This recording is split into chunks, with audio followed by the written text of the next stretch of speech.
Prabowo berjanji tegas memerangi korupsi dan menghancurkan kartel pangan. Janji yang terdengar lantang memberikan harapan besar bagi rakyat. Tapi publik juga tidak lupa. Sebelumnya ada kebijakan gerasi untuk koruptor yang memunculkan tanda tanya.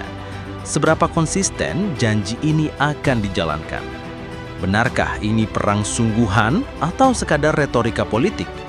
Simak pembahasan lengkapnya dan tentukan sendiri. Janji tegas ini akan jadi titik balik atau hanya menambah daftar panjang kekecewaan bangsa. Yuk kita bongkar fakta. Janji manis Prabowo atau hanya sekadar omon-omon saja? Let's go. Selamat datang di Wayang Channel, suara dari rakyat, cerita dari nurani. Di sini kita bicara bukan untuk menyenangkan, tapi untuk menyadarkan. Prabowo Subianto kembali menegaskan komitmennya memerangi korupsi dan menghancurkan kartel pangan. Pernyataan ini langsung jadi sorotan karena masalah korupsi dan pangan adalah luka lama bangsa yang tak kunjung sembuh. Di hadapan publik, janji itu terdengar tegas, seolah memberi harapan bahwa pemerintahan baru tidak akan memberi ruang bagi para koruptor maupun mafia pangan yang selama ini merugikan rakyat kecil. Tapi, di balik janji yang lantang ini muncul pertanyaan besar. Seberapa serius Prabowo bisa menjalankannya?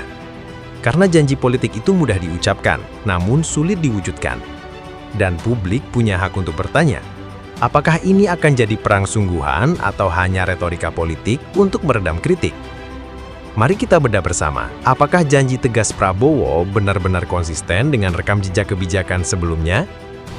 Rakyat Indonesia tentu menaruh harapan besar pada janji tegas Prabowo ini.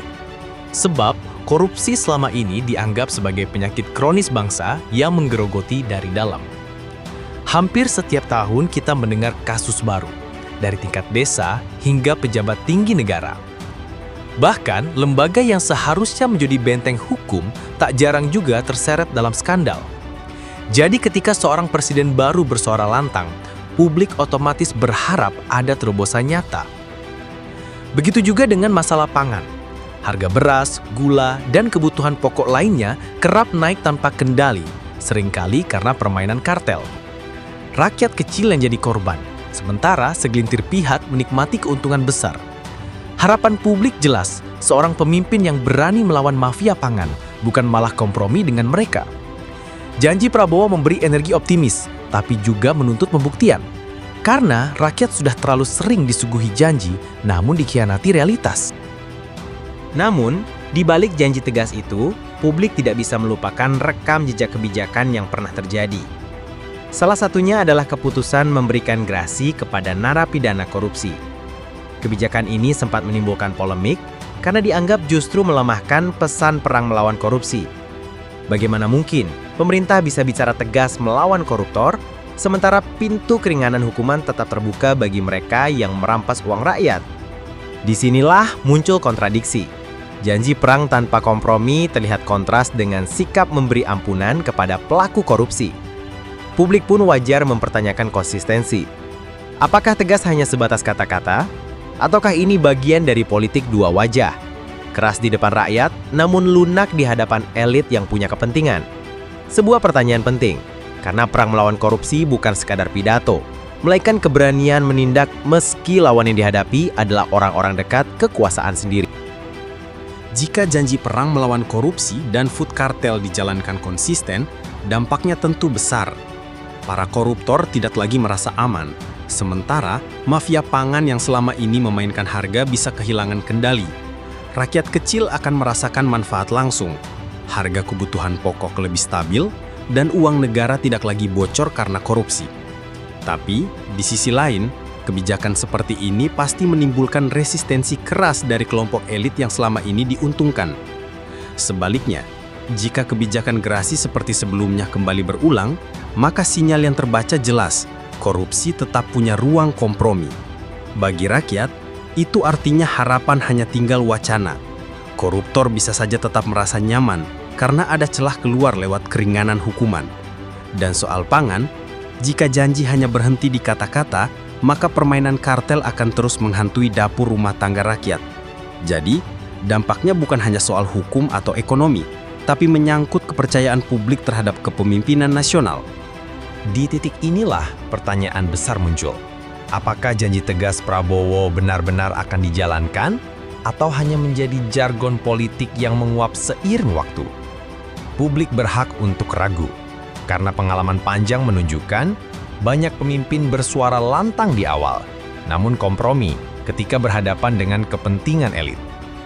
Apakah korupsi benar-benar akan diperangi tanpa pandang bulu, meskipun pelakunya berasal dari lingkaran kekuasaan sendiri? Apakah kartel pangan yang selama ini mengendalikan harga benar-benar akan dibongkar, meski artinya menantang kekuatan ekonomi besar yang bisa melawan balik? Pertanyaan-pertanyaan ini penting, bukan untuk menjatuhkan, tapi untuk mengingatkan. Janji politik selalu membutuhkan pengawasan rakyat. Tanpa tekanan publik, janji bisa berubah jadi hiasan retorika. Maka masyarakat harus aktif bertanya, mengawal, dan menuntut transparansi, agar janji tidak hanya berhenti sebagai kata-kata manis di podium. Janji besar selalu terdengar indah, tapi ujian sesungguhnya ada pada konsistensi. Prabowo boleh saja tampil tegas, menyatakan perang terhadap korupsi dan kartel pangan. Namun, publik akan menilai dari langkah nyata, bukan sekadar kata-kata. Sejarah mencatat, banyak pemimpin jatuh bukan karena kurang janji, melainkan karena gagal membuktikan integritas. Kasus Grasi untuk koruptor adalah contoh nyata bahwa kebijakan bisa menimbulkan keraguan. Karena itu, rakyat akan terus menimbang apakah pemerintahan baru ini benar-benar memutus rantai kompromi atau justru mengulang pola lama. Akhirnya, semua kembali pada satu hal, kepercayaan rakyat. Dan kepercayaan hanya bisa dibangun dengan tindakan nyata yang konsisten.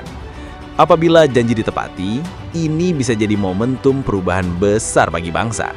Tapi jika dikhianati, publik akan mengingatnya sebagai satu lagi janji yang terkubur dalam daftar panjang kekecewaan.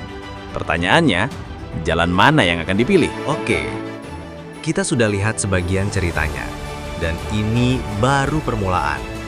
Mau yang lebih panas? Cari aja kelanjutan video lain di Wayang Channel. Cari, tonton, dan nilai sendiri. Karena di sini kita bicara apa adanya dan sesuai fakta sebenarnya.